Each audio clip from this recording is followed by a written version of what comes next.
আমার জন্য একটা পার্সেল এসেছে। তো পার্সেলের ভিতরে কি আছে বা এটা কোথায় থেকে এসেছে ডিটেলস আপনাদের সাথে শেয়ার করব। আপনারা অবশ্যই পুরো ভিডিওটি না টেনে দেখবেন। আসসালামু আলাইকুম এভরিওয়ান, কেমন আছেন সবাই? আশা করি খুব ভালো আছেন। আবারও চলে আসলাম নতুন আরেকটি ভিডিও নিয়ে। আশা করি আজকের ভিডিওটি সবার খুব ভালো লাগবে, কারণ এটার ভিতরে অনেক মজার মজার জিনিস আছে। আপনারা অবশ্যই পুরো ভিডিওটি না টেনে দেখবেন। তো ফার্স্টে জিদান মানে ঘুম থেকে উঠে ও যখন টেবিলের উপরে এই বক্সটা দেখলো, তারপরে আমাকে মানে বলতেছিল এটার ভিতরে কি, মানে ওর বাসায় আমাকে বুঝাচ্ছিল। তারপর তো আমি বুঝতে পেরেছি, মানে ও এটা খুলে জন্য বলতেছিল আমাকে, যে এটা খুলে ওকে দেখানোর জন্য যে এটার ভিতরে কি আছে। তারপর ও আর আমি মিলে এটা খুললাম। তো ভাবলাম আপনাদের সাথে ওই ভিডিওটা শেয়ার করি। তো এটার ভিতরে কি আছে সেটা জানতে হলে অবশ্যই আপনাদের কি করতে হবে, পুরো ভিডিওটি সাথে থাকতে হবে। আর হ্যাঁ, আমার পেজে যারা নতুন আছেন তারা অবশ্যই পেজটাতে ফলো দিয়ে রাখবেন। আমার ইউটিউব চ্যানেলটাকে সাবস্ক্রাইব করে রাখবেন নতুন নতুন ভিডিও পেতে। তো এটা কোথায় থেকে এসেছে? এটা কিশোরগঞ্জ থেকে এসেছে। তো আমার মাকে আসলে বলেছিলাম পিঠা বানিয়ে দেওয়ার জন্য। তো মায়ের হাতের পিঠা। তো কি কি পাঠিয়েছে পিঠার সাথে সবকিছু আজকে আপনাদের দেখাবো। আপনারা অবশ্যই পুরো ভিডিওটির সাথেই থাকবেন। তো ফার্স্টে একটা পলি দেখতে পাচ্ছি। তো পলির ভিতরে পিঠা ছিল, আর পিঠাগুলো অনেক দিন রেখে খাওয়া যায়, 1.5-2 মাস আপনি অনায়াসে রেখে খেতে পারবেন, যেহেতু এই পিঠাটা বানানোর সময় এখানে কোনো রকম পানি ইউজ করা হয় না।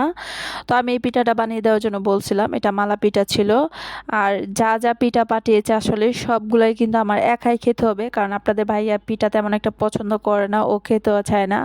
আর 2 বেবি বাচ্চারা, ওরাও খাবে না। তো আমি যেহেতু খাবো, আমার জন্য আসলে অল্প করে সব কিছু দিয়েছে। এগুলো আসলে অনেক দিন চলে যাবে বা সবগুলা খাওয়া হয় না আসলে। তো এটা ছিল মালা পিঠা ছিল এটা। এর এর আগেও আমি মালা পিঠার আসলে ভিডিও আপলোড করেছিলাম। আর ঢাকা শহর আসলে আপনি যতই কিনে খান না কেন, দেশের জিনিসের প্রতি আসলে মানে একটা মায়া বা একটা তৃপ্তি পাওয়া যায়, যেগুলো একদমই হাতের অথেন্টিক জিনিসগুলা। তো এই পর্যায়ে এখানে ছিল এগুলা পাপড় ছিল, মানে আমরা কিশোরগঞ্জের বাসা এগুলাকে পাপড়া বলি। এখানে জালি পাপড়া ছিল, বিউটি পাপড়া ছিল, আর এখানে কলা ছিল। তো এগুলা আমার বড় ভাবি দিয়েছে। আর এটার ভিতরে ছিল নকশি পিঠা। তো আমি আমার মাকে নকশি পিঠা দিতে বলছিলাম। আর জালি পাপড়া বা বিউটি পাপড়া এগুলো দিতে বলছিলাম, যেহেতু অনেক দিন ধরে আসলে এই পাপড়গুলা খাওয়া হয় না। তো তারপর আমার ভাবি বলছিল, বড় ভাবি, সে দিবে। তো তারপর সে আসলে পাপড়গুলা দিয়েছে। আর এখানে ছিল নকশি পিঠা ছিল। তো নকশি পিঠা আসলে আপনি তেলে ভেজে গুড় দিয়ে শিরা করে খেতে পারেন, নর্মালিও শুধু মানে ভেজে তারপর খেতে পারেন। তো এই তো কেমন হয়েছে মায়ের হাতে জিনিস, তো অবশ্যই কমেন্টস করে জানাবেন।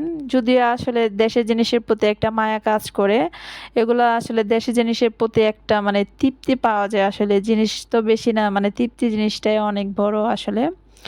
তো যাই হোক, কেমন হয়েছে ভিডিওটি অবশ্যই কমেন্টস করে জানাবেন। আর ভালো লাগলে অবশ্যই শেয়ার করে পাশে থাকবেন। সবসময় সুহানাস কিচেন অ্যান্ড ব্লগের সাথেই থাকবেন। আর এগুলা বেজে অবশ্যই আপনাদের সাথে শেয়ার করব। পাঁপড়গুলা মানে ভাজলে দ্বিগুণ হয়ে যাবে ফুলে।